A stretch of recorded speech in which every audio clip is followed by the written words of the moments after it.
शान्ताकारं भुजगशयनं पद्मनाभं सुरेशं विश्वाधारं गगनसदृशं मेघवर्णं शुभांगं लक्ष्मीकान्तं कमलनयनं योगिर्भिध्यानगम्यं वन्दे विष्णु भवभयहरं सर्वलोकैकनाथम। 1 नवंबर दिन शनिवार, आज देवोत्थान एकादशी का व्रत है। देवोत्थान एकादशी है। इसे देवोत्थान एकादशी कहते क्यों है? जब श्री हरि योग निद्रा में चातुर्मास के लिए चले गए तो उनका कार्यभार भोले बाबा ग्रहण किए, लेकिन भोले बाबा अलमस्त देवता बहुत ज्यादा लोड लेकर के चलने वाले नहीं। वह ये न के न प्रकार सारे देवताओं के सहयोग से बामुश्किल 4 महीने तक जो है किसी प्रकार से सृष्टि के भरण पोषण का जो है दायित्व का निर्वहन किए, सबके सहयोग से। अंत में हुआ कि बहुत बड़ी समस्या हो जाएगी, तो सारे देवता मिलकर के श्री हरि का अनुनय विनय किए, उनसे प्रार्थना किए, उनको जगाने का प्रयत्न किए। तो जब श्री हरि योग निद्रा से जागृत हुए, कार्तिक मास के शुक्ल पक्ष के एकादशी के दिन श्री हरि योग निद्रा से जागृत हुए, इसलिए इसे श्री देवोत्थान एकादशी या श्री हरि प्रबोधनी एकादशी या देव उठनी एकादशी या दिठवन के नाम से जाना जाता है। तो यह प्रबोधनी एकादशी का संक्षिप्त परिचय है।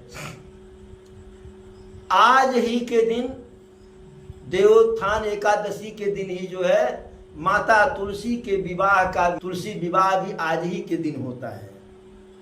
अब यह माता तुलसी का विवाह क्यों होता है, इसका क्या कारण है? तो पौराणिक कथाओं के अनुसार एक असुर था जिसका नाम था जलंधर। अब नाम से ही स्पष्ट है, नाम की व्याख्या किया जाए जल धन अंदर, वह जल के अंदर से उत्पन्न हुआ था, इसलिए उसका नाम जलंधर पड़ गया। और उस असुर जलंधर का विवाह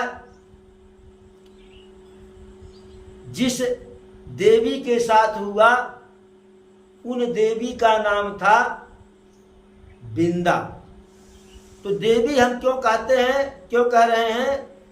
देखिए, ऐसी कोई उपाधि नहीं है कि अपनी इच्छा से दे दो, कर्म से ही जीव प्रधान होता है। तो जो बिंदा जी थी जो है वह पतिव्रता थी, सत्यवंती नारी थी, इसलिए उनको देवी का जो है उपाधि दिया जाता, उनको लोग देवी कहते हैं और माता बिंदा भी कहते हैं। एक असुर की पत्नी को माता बिंदा, देवी बिंदा कहना जो है विचित्र लगता है, लेकिन कर्म प्रधान विश्व करि राखा और जो जस करनीय तस फल चाखा। तो कर्म उनका श्रेष्ठ था, इसलिए उनको माता बिंदा और देवी बिंदा कहा जाता है। जलंधर बड़ा पराक्रमी था, बड़ा वीर था। सारे देवता उससे युद्ध में पराजित हो जाते थे और प्रभुता पाई को न मद व्यापी। यदि बल पराक्रम ताकत आ जाता है तो व्यक्ति जो है कुछ न कुछ उद्दंडता कर ही देता। वो तो असुर था, तो उसके पास बल था, पराक्रम था, और साथ ही यह भी वरदान था कि जब तक इसकी पत्नी सतवंती है, पतिव्रता है, तब तक इसका वध नहीं हो सकता है। तो पत्नी सतवंती थी, देवता लोग इस कारण से उससे पराजित हो जाते थे। हर किसी, सारे देवता अपना अपना प्रयास करके थक गए, जलंधर का वध किया जाए, लेकिन जलंधर सबसे विजयी हो जाता था। विष्णु जी के पास सारे देवता अपना अनुनय विनय लेकर के आए, कहे भाई देखिए जलंधर का वध तभी होगा जब उसकी पत्नी है उसका पतिव्रता धर्म जो है डिगे, जो है पतिव्रता धर्म नष्ट किया जाए, सतीत्व को नष्ट किया जाए। तो यह जिम्मेदारी श्री हरि अपने ऊपर ले लिए। अब देवताओं ने जलंधर को युद्ध के लिए ललकारा। जलंधर तैयार होकर के जाने लगा। पत्नी कही कितना युद्ध करोगी, बार बार युद्ध जो है। माता बिंदा समझाई, कहा कि अरे अब शत्रु ललकारे, हम घर में बैठे रहें और इनको कई बार पराजित किए हैं देवी, अभी यूं गया और यूं आया, चला गया। युद्ध लंबा खिंचा और उधर श्री हरि जो है जलंधर का ही वेश धारण करके बिंदा के पास आ गए विजयी भाव के मुद्रा में। माता बिंदा के अभी आप गए हैं, कुछ ही घंटे हुए, कैसे वापस आ गए युद्ध से? कहा देवी देवता भयभीत हैं, डरपोक हैं, कमजोर हैं, कायर हैं, हमें देखते ही भाग गए। अब अंदर लेकर के गया जो है श्रीहरि, जलंधर के वेश में थे, माता बिंदा के साथ ही अंदर गए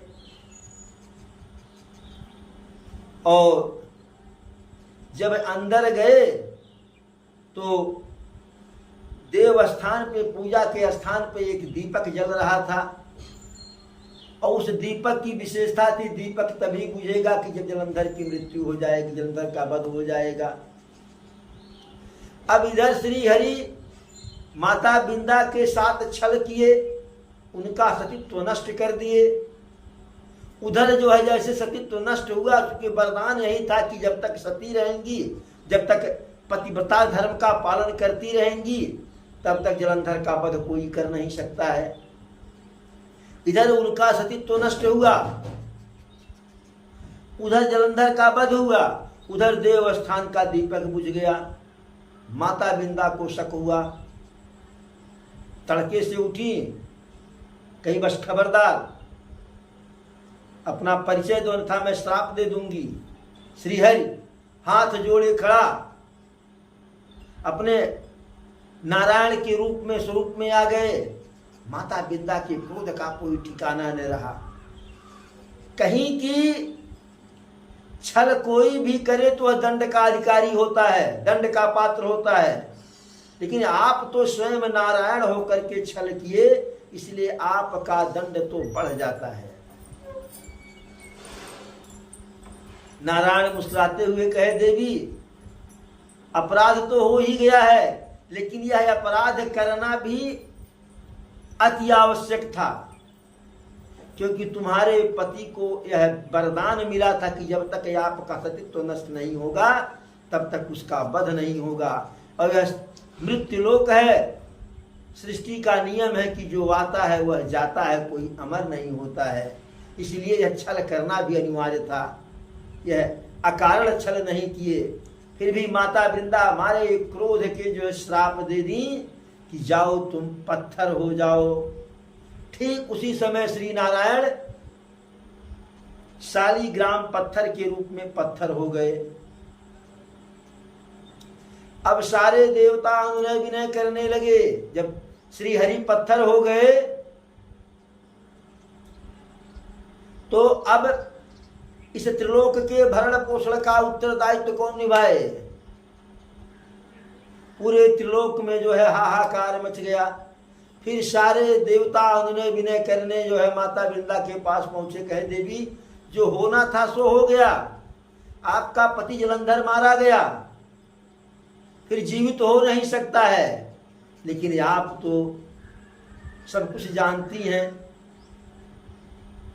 आप सिद्ध स्त्री हैं। यदि श्री नारायण पाषाण खंड के रूप में रहेंगे तो सृष्टि का भरण पोषण कौन करेगा? देवी जो है आप दयालु हैं, क्षमा बड़न को चाहिए छोटन को उत्पात, तो आप क्षमा कर दीजिए जिससे नारायण अपने असली स्वरूप में आ जाए। माता वृंदा सारे देवताओं के अनुरोध को स्वीकार करती हैं और श्री नारायण को जो श्राप दी थी उस श्राप से मुक्त कर देती हैं। अब जब नारायण अपने असली स्वरूप में आए, मूल स्वरूप में आ गए। चतुर्भुजाधारी नारायण, शंख चक्र गदा धारण करने वाले नारायण। तो माता वृंदा कही कि प्रभु, हम आपको अपने श्राप से उत्तीर्ण कर दिए, बदले में हमें क्या मिला? प्रभु कहे कि जो चाहोगी वह मिलेगा। माता वृंदा कही कि जब आप हमारे साथ जो है आलिंगन करी लिए, तो हम चाहते हैं कि आपसे हमारा विवाह हो जाए। प्रभु कहे ठीक है, इस जन्म में नहीं, अगले जन्म में आपके साथ हमारा विवाह होगा। माता वृंदा उसी स्थान पर अपने दाएं पैर के अंगूठा से जो है थोड़ा सा मिट्टी को कुरेद करके योग यज्ञ पैदा करती हैं और उसी योग यज्ञ में जल करके भस्म हो जाती हैं। जहां उनका राख रहता है वहीं तुलसी का पौधा जो है उत्पन्न होता है।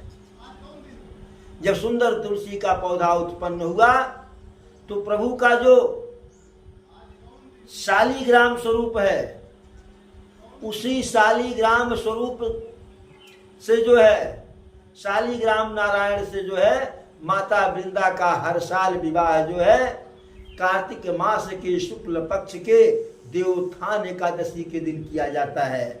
और जो दंपति शालिग्राम भगवान और माता तुलसी का विवाह कराते हैं, उनके ऊपर श्री हरि का और माता तुलसी की कृपा जो है निछावर होती है। उनका जीवन धन्य होता है। उनके यहाँ धन धान्य की कोई कमी नहीं रहती है, वैभव की कोई कमी नहीं रहती है। मन सदैव शांत रहता है, जीवन आनंदमय रहता है। तो इस प्रकार से तुलसी विवाह के संबंध में संक्षिप्त परिचय हमारे द्वारा दिया गया। यदि हमारे द्वारा प्रदान की गई जानकारी अच्छी लगे तो हमारे इस वीडियो को लाइक कर देना, शेयर कर देना।